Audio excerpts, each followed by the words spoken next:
Thank you all for coming. Very important day for all of us at YPNC, friends and family of our interns. My name is Tim Sullivan. I'm the Senior Director of Climate Resilience for the Yampa Valley Sustainability Council. I'm doing a poor imitation today of being Michelle Stewart. She is taking a deserved vacation. I know she's heartbroken that she couldn't be here today because this day, these presentations always mean a lot to her. She'll watch the recording of it, and just so the interns all know that she is there in spirit. I texted with her last night, and she's very sad that she couldn't join. So for those that haven't been at one of our intern presentations before, this is a culmination of a few months of work by our interns, and this is an extra special day because we also have presentations from two of our partner interns that have been working with our partner organizations and doing work here. Those partners being the Center for Western Weather and Water Extreme, CW3E, and Colorado Mountain College, and Riley working as that intern. And then very special, first time we've done this, sort of shared, but mostly led by the Routt County Wildfire Mitigation Council, Hadley Lavados being able to present as well. So it's great that we're getting this cross-organizational engagement from our young and rising leaders in Routt County on critical issues that we all face. And I know you'll all find inspiration in the work they've done and feel better about the future. So I'm going to turn it over to the person who deserves all of the credit, or at least most of the credit, for making this program such a success. That's Dakota Dolan. Cody is amazing in the way she works with the interns, both in helping to select them, mentor them, bring them through, and have other partners come and engage with them. So Cody is responsible for really making the filling process, and that we continue to get such a great crop of new interns who can share their enthusiasm and experiences with all of us on the staff and with you in the community. So I'm gonna turn it over to Cody. So thank you for that introduction. Welcome. Thank you so much for being here. I'm thrilled to see such a packed group. This is awesome.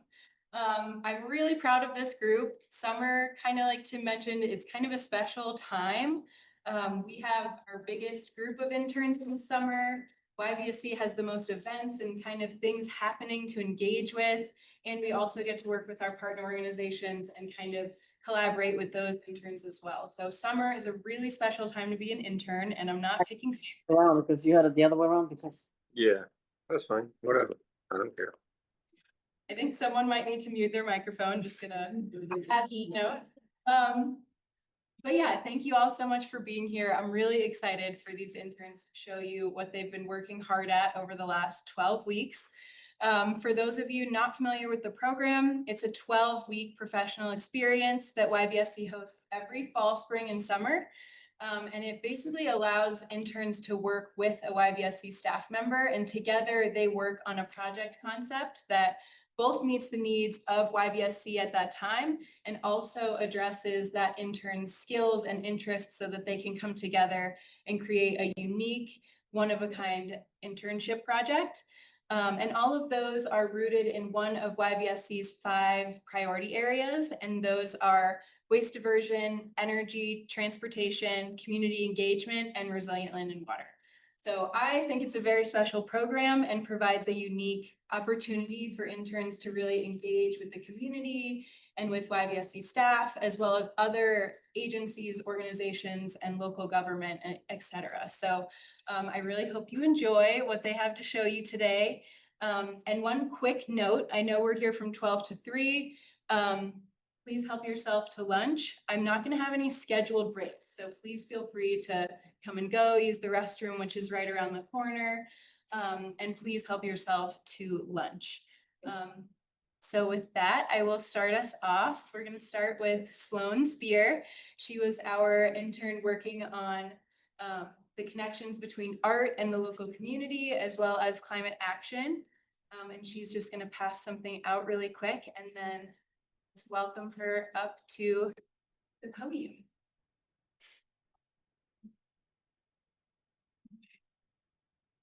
Yay, Sloan!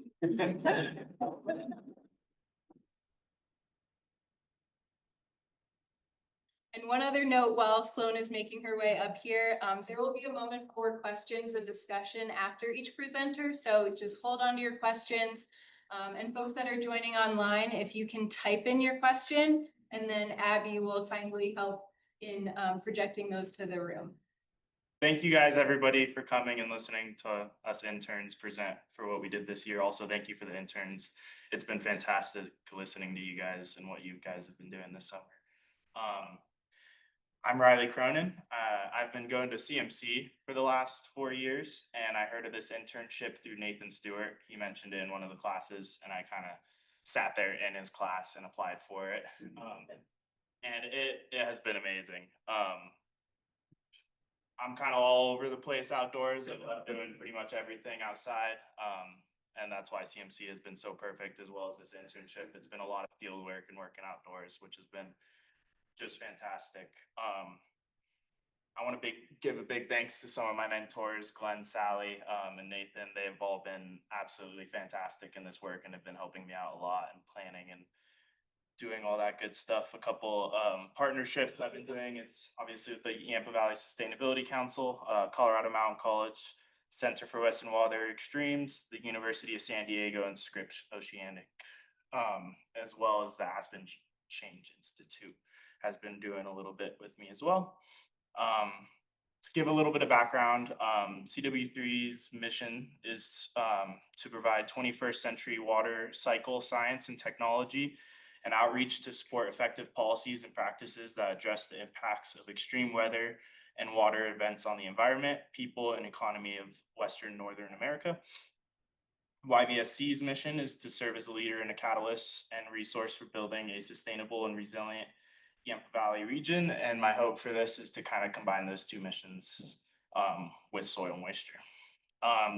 The Y Basin network is a network of weather stations that the CW3 and in partner with YVSC has up in the Yampa Valley Basin. These are the 6 points we have now. Red Creek, that red dot, was actually just installed this week.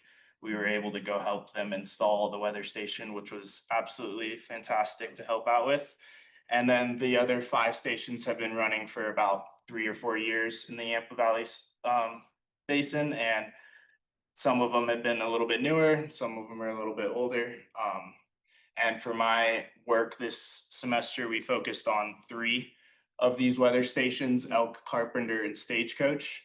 And with my internship this summer, we wanted to kind of do a couple of different things.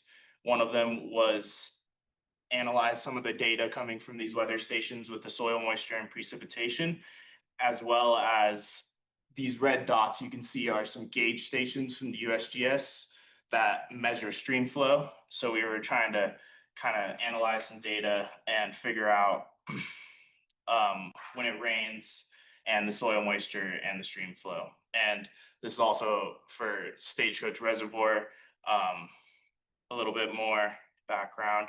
These weather stations collect a lot of data, and off the bat, we kind of wanted to try to take all this data and see the similarities of all of it, and we kind of had to try to dumb it down and use a little bit less. So we focused mainly on these soil temp moisture sensors as well as the precip, but these weather stations also measure wind direction, relative humidity, solar radiation, snow depth in the winters, and fuel moisture. You can see on this other picture, these are the probes for the soil moisture pit. They dig this pit into the ground and they put these probes into the dirt, and then they fill this pit back up with soil. And in doing all of this, it creates a lot of disruption within the soil. And a lot of them have been wondering kind of how long does it take for this soil to be back combated again, to be able to have reliable data and having these sensors actually give us what we want them to. So, and one of our goals was to try to validate these sensors. This is a nice visualization of the predictive power for stream flow. Right now, we use a lot of snow and snow water equivalency data to predict our stream flows in the summer. And you can see here in the current climate, snow has high predictive power for stream flow because all of this snow is super close to the stream. So when the snow is melting, it's going directly to the stream and has big correlations. However, in future climates where snow is less and further away from these streams, it has a lot more travel time to the stream. And it's becoming less and less predicted stream flow patterns with the snow. So there's a lot of different aspects that could be affecting this and how we predict the stream flow measurements, such as transpiration through plants, evaporation into the atmosphere, and one of those was soil moisture. This is another cartoon kind of aspect explaining what happens when you have wet soil and precip going onto that super saturated soil. It creates a higher runoff.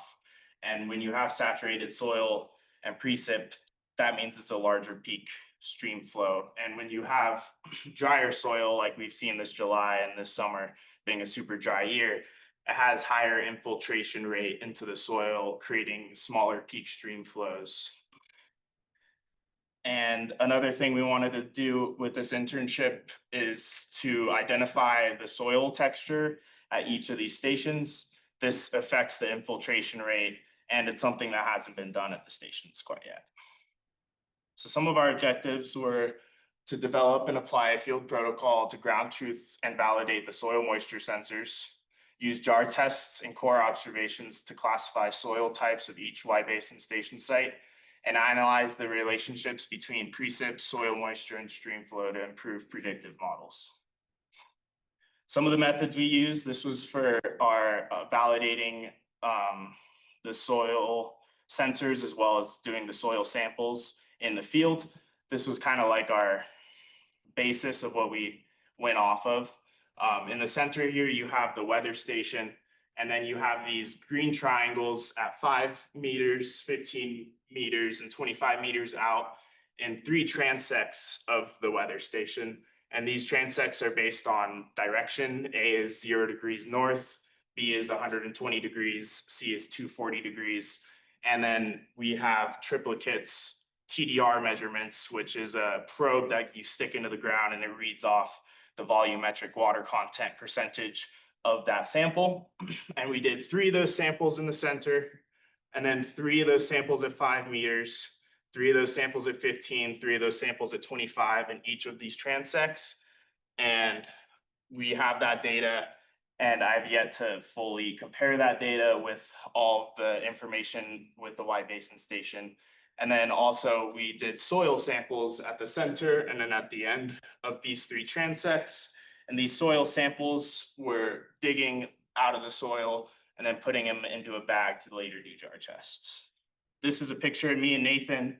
This is one of our transects. So we took a ruler, connected it to the weather station, walked it out 25 meters, and then we did our triplicates of our soil moisture readings within the 5 meter mark, 15 meter mark, and 25 meter mark.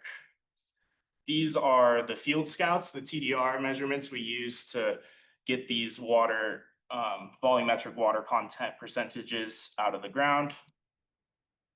And then this was us digging the soil to be able to do dry tests. We would dig the soil from a pit about 8 inches down, put them into a tarp, sieve the tarp. So we had kind of like the fine material instead of having all the organic material and rocks in there. And then later on, we took all this soil in plastic baggies to a lab and then put them in jar tests to figure out what type of soil texture they had. Some of the outcomes that we got from these soil textures. This was ski, so this is Stagecoach Ski Resort. This is like kind of at the very tip top of Stagecoach. This is where that weather station was, and this was what we had coming out of the jar tests. These percentages are what percent we estimated sand was in the jar, and then silt, and then this top layer you see in all these jars are the clay layer. And out of ski Stagecoach, we found that it was a sandy loam. This triangle is how you figure out what type of soil texture it was using those percentages. So it was about like 65% sand, silt, it was about like 20, and then clay was super low, so you end up with that sandy loam. And then for elk, we also had a sandy loam in this soil texture. And then carpenter was actually all silt. We originally thought it was all sand, but after further investigation, we figured out that the particles were way too fine to be sand and they were very, very silty. Carpenter is also a ranch and has been having a lot of agriculture grow through it. So it's definitely very disturbed and a little bit different than the other two sites. And that's Carpenter, and then that's the silt in the triangle. And then these are the data that we pulled from the weather stations. The top here is the precip, so that's the rain events of when it rains, which is collected out of a bucket in the weather station. This middle data is the soil moisture, and then the bottom is the flow of the river. And you can see it was about July 3rd, July 4th, we had a major rain event. And you can tell that the soil moisture spiked along with this rain event. And then also the flow of the river has also spiked. I will say the flow for this river and this gauge is highly used for agriculture. That's why we see this graph kind of not depleting throughout the summer and having these high fluctuations. Next, for elk, we also see the same data almost. However, in soil moisture, we do see that there's a couple of different aspects. So there's a 5 centimeter, 10 centimeter, and 15 centimeter. For ski, the 5 centimeter, which is the closest to the ground, that soil moisture spiked super high within relation to that weather, that rain event. And then you can see the 10 centimeter, this orange kind of spiked a little bit and then started going down. However, in elk, we see that the 5 centimeter kind of stays in this line and doesn't spike at all. And the 10 centimeter and 15 or 10 centimeter and 20 centimeter sensors actually were the ones that were getting this spike in the precip. You can also tell that in elk, this flow pattern in the river is makes much more sense than the stagecoach agriculture river. It's kind of those diurnal patterns and then constantly going down throughout July. And I should mention these data points are throughout the month of July. That's it. CPR was also, I think, the most interesting data we got out of all of these, because we do see the same rain event in July 3rd. However, we don't really see the soil moisture spiking at all in these lower, in the top soils. And in this 100 centimeter area, we see a delay, and that's the lowest point. That's at the bottom of the soil moisture pit. And that's super interesting because we don't really see that 100 centimeter move at all within the other two data points. And then with this Carpenter Ranch, we see it delayed. And it also is important to note that Carpenter Ranch was the only one that we saw silt as a main soil texture. You also see in that July 3rd, the flow peak as well. Some of the takeaways we got from doing some of this data analysis was both soil moisture and stream flow decreased throughout July as the watershed dries out. And the diurnal patterns, which I thought were super interesting in soil moisture and as well as in the stream. The soil moisture typically reaches its lowest point in the afternoon due to evaporation and transpiration through plants, and then also recovers these processes at night and it slows down. At night, the evaporation and transpiration isn't happening as much. These diurnal variations are more pronounced at the surface and decrease with depth, and as deeper layers are less affected by daily temperature fluctuations. The soil moisture response also varied at depth. The shallow layers, 5 to 20 centimeters, responded quickly to rainfall, and the deeper layers, 50 to 100 centimeters, either showed delays or no response to the rainfall. Another note is that CPR's 100 centimeter layer responded 3 days after the rainfall, suggesting deep infiltration at the site. Some of the soil texture differences, ski and elk were mainly that sandy loam, which is faster drainage, quicker response time to rain, and CPR was that silt texture, which is slower infiltration, deeper moisture retention. Some of the implications is soil types may influence how water moves and is stored, affecting how people predict stream flow and plan for drought. Some of the next steps and future opportunities would be overlaying river closures as well as agriculture water calls, which don't happen very often. And both of these things happened within this month of July. So it will be super interesting to be able to overlay those closures and the storm dates to be able to figure out the correlations between those things. And expand soil sampling to additional sites. We only did 3 of these sites of the watershed, and now there's 6. Considering year-round monitoring to capture seasonal transitions. We only focused on the July month. If we were to span out throughout the whole year, there's a lot more data to look at, and the effects of snow melt and the saturation of the soil moisture is a big influencer and big factor with all of this. Focusing more on infiltration rate as well, as it seems to be a main contributor. And all of this, understanding how local soils store and move water can help us better forecast drought, support agriculture, and manage the Yampa River more sustainably. I don't think I added this slide to this, but I also did a lot of work with Shay doing the fire regeneration surveys and Cody throughout this summer. Every Thursdays we'd go out there, and it was just fantastic. So much fun to help you guys out with that. I was also able to go with Ryan and Brenna and help out with some cottonwood irrigation, and that was super awesome. And this whole internship has just been absolutely fantastic, and I want to thank you guys for that. Questions?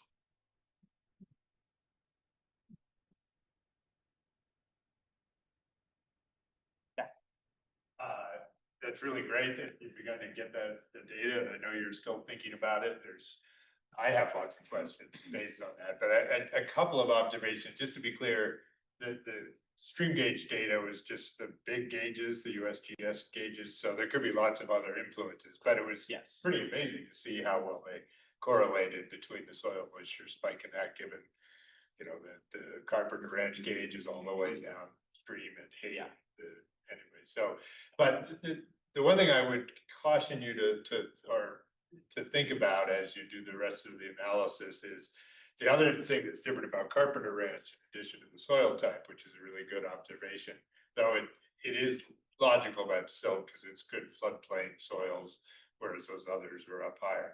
But it also could have an influence from irrigation return flow, because we weren't quite sure exactly where the return flow is coming. It's coming back, and when we put that station in, it could have been, we think it's more likely to be captured by that return flow ditch that goes back out into the river, but there may still be some influence there, which may be why you're getting that deep response too, because it could be return flow from irrigation further in the field coming back in. It can be hard to tease that out, but it's something to think about with that one. And it is, you know, when we chose that site, I was thinking, this is not, it may not be the greatest place to look at soil moisture, but it actually may end up being really great because we have that connection to the agricultural system as well right there and the different soil types. So not really a question to answer there, but just lots of food for thought and just what you got out of just those 3 stations. So that was really great. Yeah, thank you. I think the elevation differences between those stations are pretty huge too. Stagecoach is on the top of a mountain, and Carpenter is at river level pretty much. So yeah. I guess I have a question for you. Do you think that that delay, which I think it's great that, I mean, I wouldn't have initially thought about soil type, but considering, and I didn't think about irrigation either, but considering that that's the middle Yampa versus south route being up at the headwaters and Elk being a major tributary, do you think that did you have any conversations or questions about that delay at Carpenter at that lower level having anything to do with where it is in the watershed? So water moving, you know, over time, we have water up here when that rain happens. And then over time, it takes a couple days for it to get down to that site. That's just something I was wondering. There was a lot of questions about that. That's pretty much still entire, Yeah. the entire internship, but I think we had a ton of questions about that, especially the idea that maybe those waters, that the rain that's happening, say on Stagecoach on the top of the watershed, is that water even getting to the stream? How much is the plants taking up of that water? How much of that water is evaporating or transpiring? That's kind of going with that first cartoon that I showed of the snowpack being much higher and not as close to the stream. So that was a big aspect of what we've been wondering about. So. Thanks, Riley. It's been really great working with you, and you did a great job with the presentation. Getting back to the carpenter again with the silt soil column.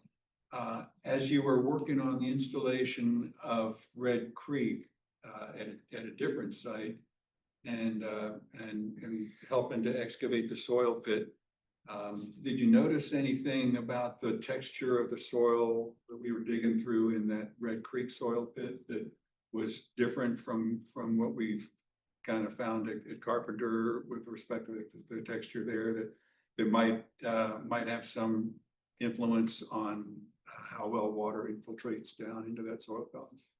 It's hard because we didn't dig a pit at Carpenter, so I don't exactly know how that soil works. Just maybe assuming that that's it was neat to dig that pit at Red Creek and see the different layers of soil. There's very compact layers of that soil. It's been getting compacted for however many years, infinite pretty much. And it was also interesting to see that they compact the soil next to those sensors, and there's no way for humans to get that exact compaction. So I think that's why this idea of trying to find a protocol to validate these soil probes and try to figure out if they're actually reading correctly is super important because of the variations and how much we disrupt that soil within those probes.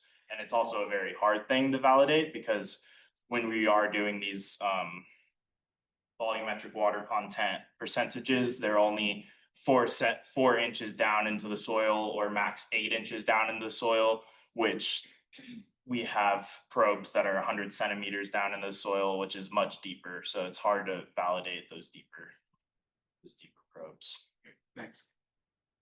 And how variable is soil moisture? Is it like less variable in the? Very variable.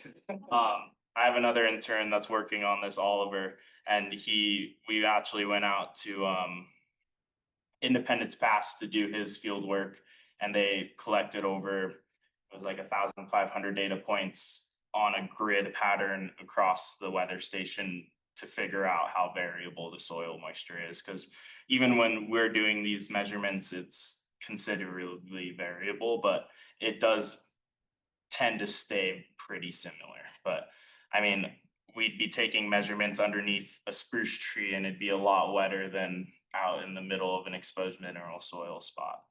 So everything was very variable. Follow-up question. Do you think that soil moisture measurements would be helpful in like regeneration surveys?